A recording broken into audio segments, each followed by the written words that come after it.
आज हम इस वीडियो में क्लास 10th गणित का सेट 6 2023 को सॉल्व करेंगे। खंड है बहुविकल्पीय प्रश्न। पहला है, कौन सअभाज्य संख्याओं का युग्म है। सअभाज्य संख्या कहते हैं जिनमें दो संख्याओं का HCF एक हो, यानी कि एक संख्या से दूसरी संख्या न कटे। तो इसमें पहले हम देख रहे हैं 18 से 25 कटेगा नहीं, 5 से 15 कट रहा है 3 बार में, 7 से 21 कटेगा 3 बार में, 21 से 93 कटेगा 3 बार में। तो सअभाज्य संख्या कौन सी हो जाएगी? 18 और 25। ऐसी संख्याएं जिनका HCF एक होता है, यानी कि मौसा एक होता है, उसको हम कहते हैं सअभाज्य संख्या। इसके बाद दूसरा क्वेश्चन है, 144 के अभाज्य गुणनखंड में अभाज्य गुणनखंडों के घातों का योग क्या है। तो पहले हम निकाल लेते हैं 144 का अभाज्य गुणनखंड।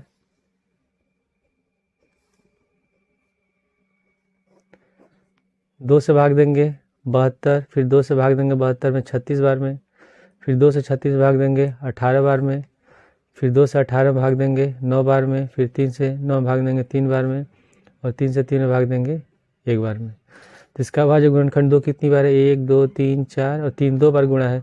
इसको लिख सकते हैं 2 गुणे 2 गुणे 2 गुणे 2 गुणे 3 गुणे 3। तो 2 कितनी बार? 4 बार गुणा है, तो ये लिखेंगे 2 पर पावर 4 घात 4 हो गया, और 3 पे घात 2 हो गया। तो क्वेश्चन ने पूछा है इसमें घातों का योग, यानी कि इसका 4 है इसका 2 है, दोनों को जोड़ देंगे, 4 और 2 कितना हो गया? 6। तो क्वेश्चन नंबर 2 में बी का आंसर होगा 6। तो क्वेश्चन नंबर 3 इसमें स्टार लगाइए, क्वेश्चन नहीं करना है। चौथा है 2x + 3y = 18 और x - 2y = 2 का हल क्या होगा। क्वेश्चन नंबर 4 में पहला समीकरण दिया है 2x + 3y = 18, इसको मान लेते हैं समीकरण 1, और दूसरा है x - 2y = 2, इसको मान लेते हैं समीकरण 2। तो इसको अगर हम विलोपन विधि से हल करते हैं तो विलोपन विधि से हल करने के लिए किसी एक पद को बराबर करना पड़ता है। अगर हम y को बराबर करेंगे तो y को बराबर करने के लिए इसमें 2 से गुणा करेंगे 6 हो जाएगा, इसमें 3 से गुणा करेंगे 6 हो जाएगा। लेकिन अगर हम x को बराबर करते हैं तो यहाँ पहले वाले समीकरण में 2x है, यहाँ x है, तो अगर हम समीकरण 2 में 2 से गुणा करके समीकरण 1 में से घटा दें तो x विलोपित हो जाएगा, कट जाएगा। लिखेंगे समीकरण 2 में 2 से गुणा करके समीकरण 1 में से घटाने पर। तो पहले समीकरण 1 लिख लेते हैं। समीकरण 1 हम लोग का 2x + 3y = 18, और समीकरण 2 में 2 से गुणा करें तो 2 से गुणा करेंगे तो हो जाएगा 2x, 2 दूनी 4, और फिर यहाँ भी हो गया बराबर में 2 दूनी 4। अब इसको घटा देंगे, माइनस प्लस माइनस, 2x से 2x कट गया, नीचे वाला भी प्लस हो गया, तो 4 3 7y, 18 में से 4 घटाएंगे 14, तो y बराबर हो गया 14/7, और 7 से 14 कटेगा 2 बार में, तो y का मान निकल गया 2। अब x का मान निकालना है, तो y का मान हम रख सकते हैं या तो समीकरण 1 में या 2 में। तो y का मान रख देते हैं समीकरण 1 में, तो x निकल जाएगा। y का मान समीकरण 1 में रखने पर तो 2x + 3y = 18, y बराबर निकला है 2, तो इसमें y का मान रख देते हैं, तो 2x + 3 × 2 = 18, तो 2x + 3 दूनी 6 = 18, तो 2x बराबर हो गया, 6 को ले जाएंगे दाएं साइड प्लस है तो माइनस हो जाएगा, 18 - 6, और 18 में से 6 घटाएंगे 12, तो x बराबर हो गया 12/2, 2 से 12 कटेगा 6 बार में, तो x का मान निकल गया 6। यानी कि आंसर क्या होगा? 6 और 2, x का मान 6 और y का मान 2। तो क्वेश्चन नंबर 4 में इसका आंसर होगा चौथा का ए, x = 6 और y = 2। इसके बाद 5वें में स्टार, ये भी नहीं क्वेश्चन करना है। क्वेश्चन नंबर 6 है 1/x² - 2 = 1/7, तो x का मान क्या होगा।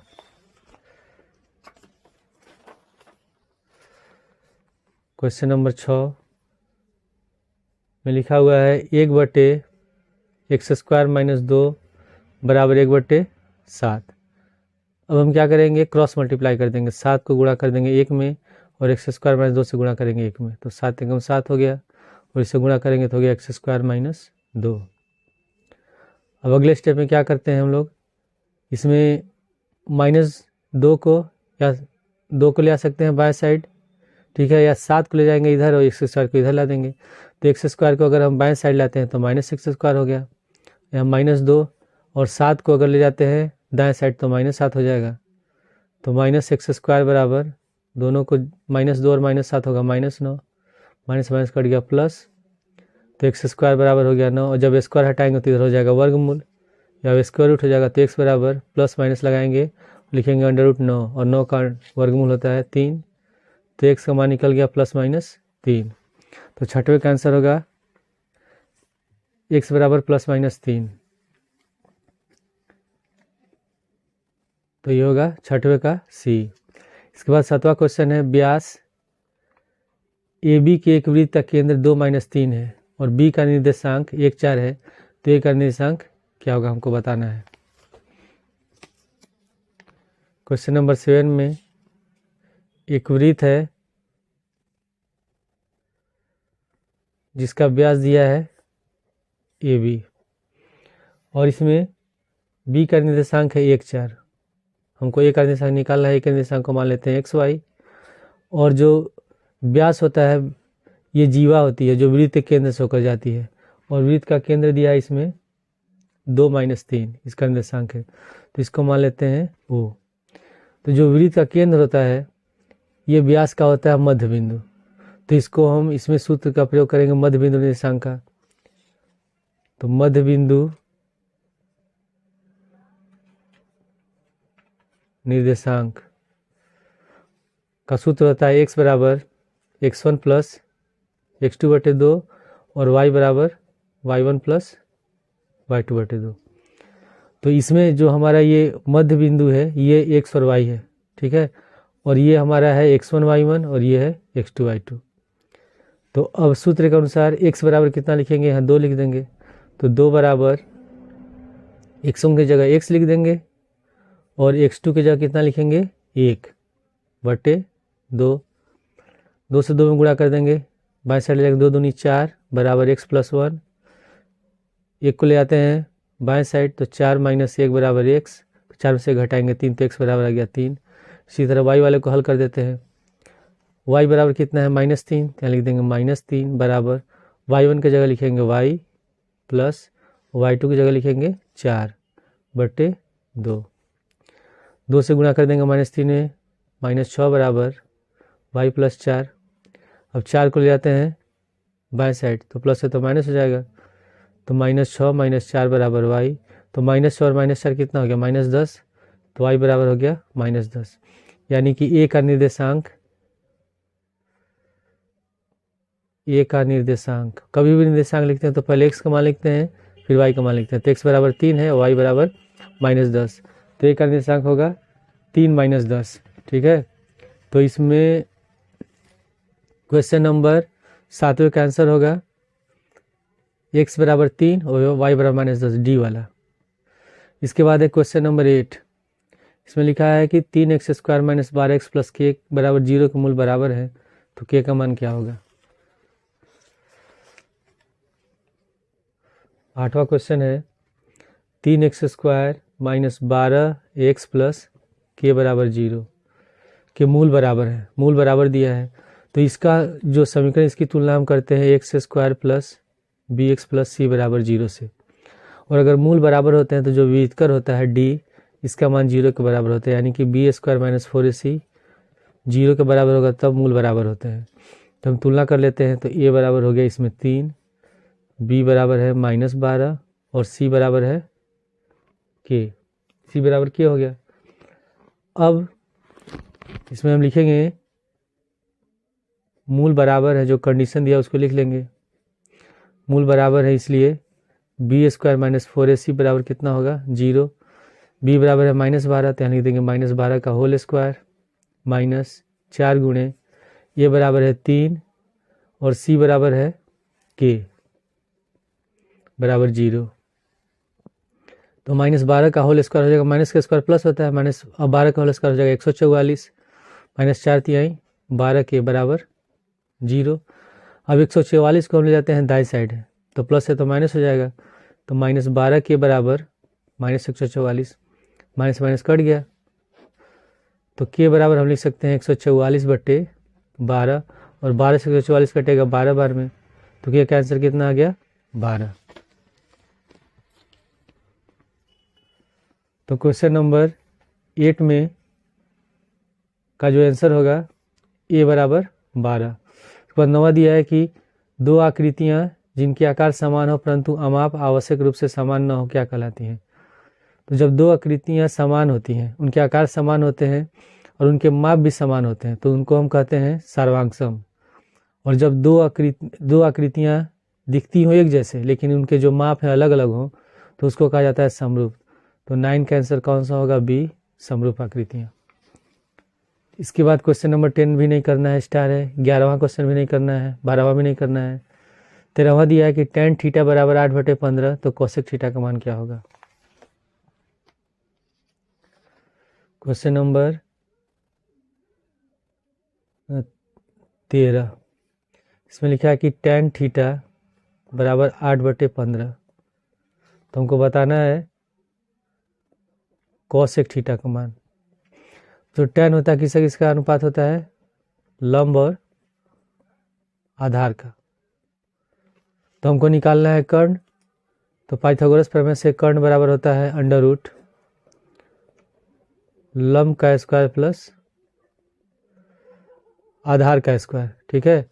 और लंब इसमें कितना है, लंब 8 है, तो 8 का होल स्क्वायर प्लस 15 का होल स्क्वायर, तो 8 का होल स्क्वायर हो गया 64, 15 का होल स्क्वायर होगा 225। दोनों को जोड़ेंगे तो 5 4 9 6 2 8 और 2 289, और 289 होता है 17 का स्क्वायर, यानी कि इसका वर्गमूल कितना आ गया, 17 आ गया। हमको निकालना है कोसेक थीटा का मान। तो जो कोसेक होता है साइन का उल्टा होता है, साइन का होता है लंब बटे कर्ण, तो कोसेक का हो जाएगा कर्ण बटे लंब, और कर्ण निकला है 17 और लंब कितना है 8, तो इसका आंसर कितना होगा 17/8। तो क्वेश्चन नंबर 13 का आंसर हो गया 17/8 ए। इसके बाद दूसरा में दिया है कि यदि 2 cos 3 थीटा बराबर 1, तो थीटा का मान क्या होगा, बताना है क्या होगा इसमें। क्वेश्चन नंबर 14 लिखा है 2 cos 3 थीटा बराबर 1, तो इसमें क्या करेंगे, 2 को ले जाएंगे दाएं साइड, तो हो जाएगा cos 3 थीटा बराबर 1/2, ठीक है। अब हम इसमें देखेंगे कि जो cos होता है, cos में कितने डिग्री का मान 1/2 होता है, तो cos 60 डिग्री का मान होता है 1/2। तो हम इसको लिख सकते हैं अगले स्टेप में cos 3 थीटा बराबर cos 60 डिग्री, तो cos से cos कट गया, तो 3 थीटा बराबर हो गया 60 डिग्री, तो 3 को ले जाएंगे दाएं साइड, तो बटे हो जाएगा, तो थीटा बराबर 60/3, और 3 से 60 कट गया 20 बार में, तो थीटा बराबर हो गया 20 डिग्री। इसमें थीटा का मान बताना था, तो क्वेश्चन नंबर 14 में थीटा का मान होगा 20 सी। उसके बाद 15वां क्वेश्चन नहीं करना है। 16वां है, यदि एक समान त्रिज्या r के दो अर्धगोलों को उनके आधार से जोड़ा जाता है, तो इस नए बने ठोस के वक्रपृष्ठ का क्षेत्रफल क्या होगा। तो क्वेश्चन नंबर 15 में 2 अर्धगोले हैं, जैसे ये एक अर्धगोला हो गया और एक ही अर्धगोला हो गया, और दोनों का त्रिज्या है r, और जब दोनों का ये आधार है, ये आधार और ये आधार दोनों को हम एक साथ जोड़ देंगे, तो जोड़ेंगे तो क्या बन जाएगा, ऐसे एक गोला बन जाएगा, जोड़ेंगे तो ये गोला बन गया। इस आधार से दोनों को जोड़ रहे हैं, तो इसका त्रिज्या r है, तो जो नया ठोस बन रहा है यानी कि जो गोला बन रहा है, इसका हमको बताना है वक्रपृष्ठ का क्षेत्रफल। तो गोले का पृष्ठीय क्षेत्रफल, पृष्ठीय क्षेत्रफल का सूत्र होता है 4πr²। तो यही इसका आंसर होगा। त्रिज्या r दिया हुआ है, तो 15वें का 15वां नहीं, क्वेश्चन नंबर 16 है। 16 का आंसर होगा ए 4πr²। इसके बाद 17वां है कि निम्नलिखित में कौन सी केंद्रीय प्रवृत्ति की माप नहीं है।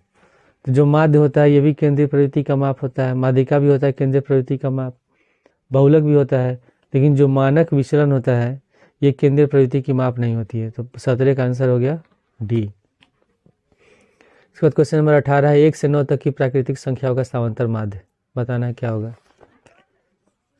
तो क्वेश्चन नंबर 18 में सूत्र होता है समांतर माध्य या माध्य बराबर प्रेक्षणों का योगफल बटे प्रेक्षणों की संख्या, ये फॉर्मूला होता है। तो इसमें टोटल 1 से 9 तक दिए हैं प्राकृतिक संख्या, तो सबको जोड़ देंगे 1 + 2 + 3 + 4 + 5 + 6 + 7 + 8 + 9 और कुल मिला के 9 है तो 9 से भाग दे देंगे। सबको जोड़ेंगे 2 1 3 3 6 4 10 5 15 15 6 21 21 7 28 28 और 8 36 36 और 9 45। तो 45 बटे 9 और 9 से 45 कटेगा 5 बार में, तो 18 का आंसर हो गया 5। तो क्वेश्चन नंबर 18 का आंसर है ए 5। 19वां है किसी बारंबारता बंटन की माध्यिका 16 है और माध्य 15 है, तो इसका बहुलक क्या होगा। तो इसका सूत्र होता है क्वेश्चन नंबर 19 में पहले हम लिख लेते हैं जो दिया है, माध्यिका है 16 और माध्य दिया है 15। तो जो माध्यिका या माध्यक दोनों एक ही होता है, तो हमको निकालना है बहुलक। तो इसका सूत्र होता है बहुलक बराबर 3 गुणे माध्यिका माइनस 2 गुणे माध्य, ये फॉर्मूला होता है। तो माध्यिका 16 है तो 3 गुणे 16 माइनस 2 गुणे 15, तो 16 3 48 और 15 दूनी 30, तो घटाएंगे कितना बचेगा 18, तो बहुलक हो गया 18। तो 19वां क्वेश्चन का आंसर हो गया बी 18। फिर 20 में दिया प्रथम 10 प्राकृतिक संख्याओं की माध्यिका क्या होगी। तो क्वेश्चन नंबर 20 में 1 से लेकर 10 तक दिया 1 2 3 4 5 6 7 8 9 10, इसकी हमको निकालना है माध्यिका। तो हम क्या करते हैं, माध्यिका निकालने के लिए ये वर्गीकृत माध्यिका है नहीं, तो इसके लिए हम क्या करते हैं, इसमें पहले हम इसको गिन लेते हैं टोटल कितना है। 1 2 3 4 5 6 7 8 9 10, 10 है तो हम लिख देंगे n बराबर 10, ठीक है। तो जब 10 है तो सम है, तो जब ये सम होता है तो उस केस में माध्यिका का सूत्र होता है माध्यिका बराबर n बटे 2वां पद प्लस n बटे 2 + 1वां पद और बटे 2। और अगर गिनने पर ये विषम आ जाए, ये भी बता देता हूँ, अगर ये विषम आता है तो विषम के लिए होता है माध्यिका बराबर n + 1वां पद, ठीक है। ये इसका आंसर, ये होता है फॉर्मूला। तो इसमें n बराबर 10 है, सम है, तो हम ये फार्मूला लिखेंगे। अब n बराबर 10 है तो यहाँ जहाँ n लिखा है वहाँ 10 लिख देंगे, तो 10 बटे 2वां पद प्लस यहाँ लिखेंगे 10 बटे 2 + 1वां पद बटे 2। तो 2 से 10 कट गया 5 बार में, यहाँ भी 2 से 10 कट गया 5 बार में, तो ये हो जाएगा 5वां पद प्लस 5 1 6, ये हो गया 6वां पद और बटे 2। अब हम इसको गिन लेंगे कि 5वां पद कौन सा। कभी भी हम निकालते हैं माध्यिका तो जो आंकड़ा दिया रहता है उसको हमेशा हम आरोही अवरोही क्रम में पहले उसको हम अरेंज कर लेते हैं, व्यवस्थित कर लेते हैं, फिर करते हैं। तो पहले से आरोही क्रम में है तो हम पहले गिनेंगे 5वां पद कौन सा है, 1 2 3 4 5, तो 5वां पद 5 है तो मैं लिख देंगे 5 प्लस 6वां पद, तो गिनेंगे 1 2 3 4 5 6, 6वां पद 6 है तो 6 लिख देंगे, तो 6 + 5/2 दोनों को जोड़ेंगे 11/2, तो भाग देंगे तो आंसर आएगा 5.5। ठीक है, तो इसमें 20वें क्वेश्चन का आंसर हो गया डी। इसके बाद एक खंड व वर्णात्मक प्रश्न, सिद्ध कीजिए कि, पहला दिया कि सिद्ध कीजिए कि 5 + √3 एक अपरिमेय संख्या है। तो कभी भी जब हम किसी भी अपरिमेय संख्या को परिमेय सिद्ध करते हैं तो हमेशा हम क्या मानते हैं कि ये संख्या क्या है, परिमेय है। तो हम पहले दूसरे का क्वेश्चन है, मान लेते हैं, माना 5 + √3 एक परिमेय संख्या है। जब परिमेय संख्या है तो उसको हम a/b के रूप में लिख सकते हैं। तो हम लिख लेंगे, इसलिए 5 + √3 बराबर a/b, जहाँ a तथा b सभाज्य संख्या है, अभाज्य संख्याएं हैं। सभाज्य संख्या कहते हैं कि ऐसी संख्या है जिनका मस या HCF 1 हो। अब हम क्या करेंगे, इसमें अगले स्टेप में √3 को रहने देंगे बाएं साइड में और 5 को ले जाएंगे दाएं साइड में। तो √3 बराबर हो जाएगा a/b - 5।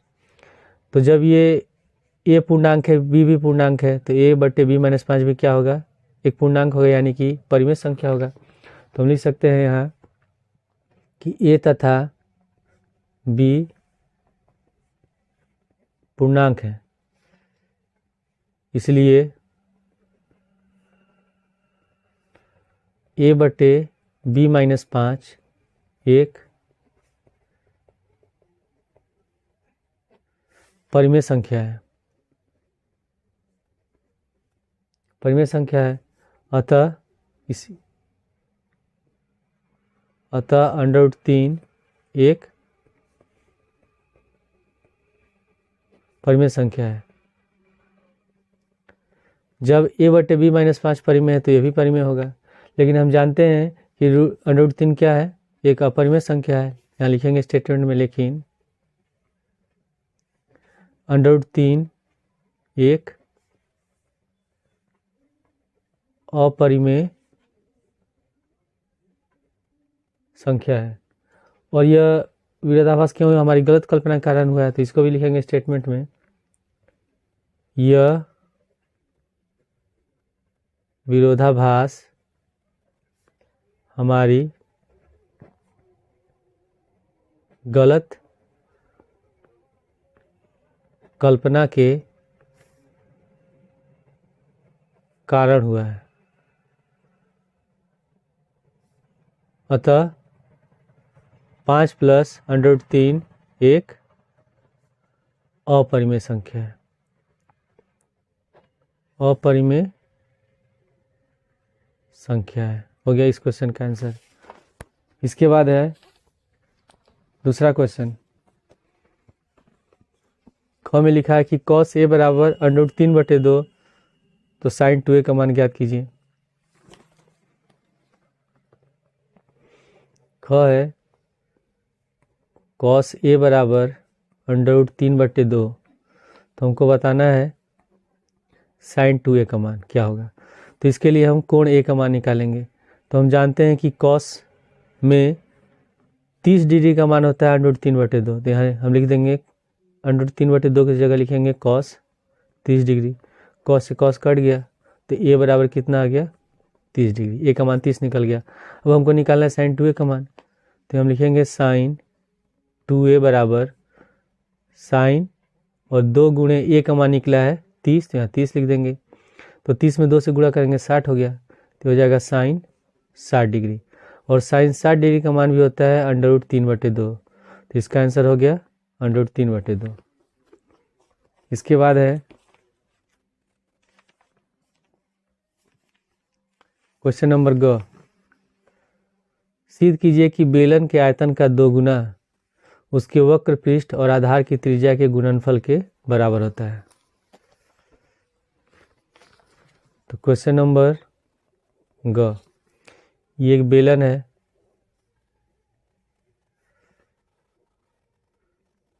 जिसके आधार की त्रिज्या है r, इसकी ऊंचाई को हम मान लेते हैं h। तो हमको सिद्ध करना है कि बेलन के आयतन का दुगना उसके वक्र पृष्ठ और आधार की त्रिज्या गुणनफल के बराबर होता है। तो पहले हम लिख लेते हैं बेलन का आयतन। बेलन का आयतन का सूत्र होता है पाई r स्क्वायर h। तो हमको निकालना है बेलन के आयतन का दोगुना। तो यहाँ लिखेंगे बेलन के आयतन का दुगना। तो दुगना मतलब इसको 2 से गुणा कर देंगे तो हो जाएगा 2 पाई r स्क्वायर h। ठीक है, और फिर इसमें लिखा है कि यह उसके वक्र पृष्ठ और आधार की त्रिज्या के बराबर होता है। तो बेलन का वक्र पृष्ठ होता है, बेलन का वक्र पृष्ठ बराबर, वक्र पृष्ठ मतलब ये जो क्षेत्रफल होता है इसका होता है 2 पाई r h। और त्रिज्या कितनी है इसकी, त्रिज्या है r। तो हम निकालेंगे बेलन का वक्र पृष्ठ और गुणे त्रिज्या। हमको सिद्ध करना है कि आयतन के दुगने के बराबर होगा। तो बेलन का वक्र पृष्ठ है 2 पाई r h और त्रिज्या है r, दोनों गुणा करेंगे तो कितना आ गया 2 पाई r स्क्वायर h। और ये किसके बराबर है, बेलन के आयतन के दुगने के बराबर है। यहाँ लिखेंगे बराबर बेलन के आयतन का दुगना। और यही हम लोग को सिद्ध करना था इस क्वेश्चन में। इसके बाद है क्वेश्चन नंबर घ, निम्नलिखित आंकड़ों से माध्यिका की गणना कीजिए। वर्ग अंतराल दिया है, बारहमारता दिया है, इसका माध्यिका निकालना है। क्वेश्चन नंबर घ है, तो लिख लेते हैं वर्ग अंतराल, इसके बाद है बारंबारता। वर्ग अंतराल दिया है 0 से 10, फिर 10 से 20, 20 से 30, 30 से 40 और 40 से 50। बारंबारता दिया है इसका 2, 8, 30, 15 और 5। ठीक है, तो कभी भी जब हम माध्यिका निकालते हैं तो बारंबारता को f से लिखते हैं और फिर हम निकालते हैं संचयी बारंबारता, संचयी बारंबारता। और संचयी बारंबारता को लिखते हैं CF से, कम्युलेटिव फ्रीक्वेंसी होता है इसका। तो जब संचयी बारंबारता निकालते हैं तो पहले बारंबारता का जो पहला पद है उसको लिख देंगे, 2 लिखेंगे, फिर 2 में 8 जोड़ेंगे 10, फिर 10 में 30 जोड़ेंगे 40, फिर 40 में 15 जोड़ेंगे 55 और फिर 55 में 5 जोड़ेंगे 60। अब ये जो बारंबारता है इसके योगफल के बराबर आना चाहिए, ये लास्ट वाला जो पद है 60। इसको जोड़ेंगे 8 2 10, 5 15, 5 20 के 0 हासिल बचा 2, 3 2 5 1 6, ये भी 60 आ गया। इसको हम लिखते हैं n से, तो n बराबर 60 आ गया। अब हम निकालते हैं n बटे 2, तो यानी कि 60 बटे 2। तो 2 से 60 कट गया 30 बार में, तो 30 आ गया। तो ये जो 30 होता है इसको हम चेक करते हैं संचयी बारंबारता में। तो ये 10 वाला तो पद होगा नहीं, ये तो कम है, तो उससे ज़्यादा वाला पद लेंगे। 30 के बराबर होना चाहिए, 30 से ज़्यादा होना चाहिए। तो कौन सा पद है संचयी बारंबारता, 40 वाला है। तो ये वाला हमारा हो जाएगा माध्यक वर्ग। ठीक है, तो माध्यक का फॉर्मूला होता है, माध्यक या माध्यिका का फॉर्मूला, माध्यक बराबर L प्लस n बटे 2 माइनस CF बटे F गुणे H, ये फॉर्मूला होता है। तो जब n बराबर 30 निकल गया तो हम इसमें लिखते हैं, लिखेंगे L बराबर, जो ये हमारा माध्यक वर्ग है इसमें निम्न सीमा 20 है, तो L बराबर हो गया 20। और ये जो बारंबारता होता है ये हमारा F है, तो F बराबर हो गया 30। और CF होता है जो हमारा माध्यक वर्ग है उसमें संचयी बारंबारता के ठीक पहले वाले बारंबारता, यानी कि ये हमारा होगा CF। तो CF बराबर हो गया 10। और H क्या होगा, जो वर्ग अंतराल में निम्न सीमा और उस सीमा का अंतर है, दोनों का अंतर सब में 10-10 का है, तो H बराबर हो गया 10। वही से मान रख देते हैं। तो L बराबर है 20 प्लस n का मान है n बटे 2 का मान है 30 माइनस CF है 10 बटे फिर F बराबर कितना है 20 और गुणे H बराबर है 10। तो 10 से 20 कट गया 2 बार में, बराबर f बराबर है 30। ठीक है, 20 गलती हो गया था, 30 है, क्या लिख देंगे 10 से 30 कट गया 3 बार में, तो 20 प्लस 30 में से 10 घटाएंगे 20 बचेगा, 20/3, तो 20 प्लस 3 से 20 भाग 3 छक्के 18, फिर 3 छक्के 18 से भाग देते जाएंगे 6 होता जाएगा, तो लास्ट में 2 डिजिट तक लिखेंगे तो 6.67, तो इसको जोड़ेंगे तो हो गया 26.67। तो इस क्वेश्चन का आंसर हो गया 26.67। अगला क्वेश्चन, उस बिंदु का निर्देशांक ज्ञात कीजिए जो बिंदु 1 7 4 -3 को मिलाने रेखाखंड को 2 और 3 के विभाजित करता है। तो ये क्वेश्चन गलत दिया है, इसमें -1 होगा, -1, 7 और 4 -3। तो इसको हम हल करते हैं। मान लेते हैं कोई रेखाखंड है जिसका ये है बिंदु जिसका निर्देशांक दिया हुआ है -1, 7 और बी का निर्देशांक है 4, -3 और इसके बीच है कोई बिंदु P जिसका निर्देशांक है XY। इसका हमको निर्देशांक निकालना है जो इस रेखाखंड को 2 और 3 के अनुपात में विभाजित करती है। तो जब भी क्वेश्चन को सॉल्व करेंगे पहले स्टेटमेंट लिख लेंगे, माना AB रेखाखंड को बिंदु P 2:3 के अनुपात में विभाजित करती है। तो लिखेंगे बिंदु P का निर्देशांक XY बराबर, तो इसमें अंतर विभाजन का सूत्र का प्रयोग करेंगे। तो सूत्र होता है M1 x2 plus M2 x1 बटे M1 plus M2 M1 y2 plus M2 y1 बटे M1 प्लस M2, ये फॉर्मूला होता है।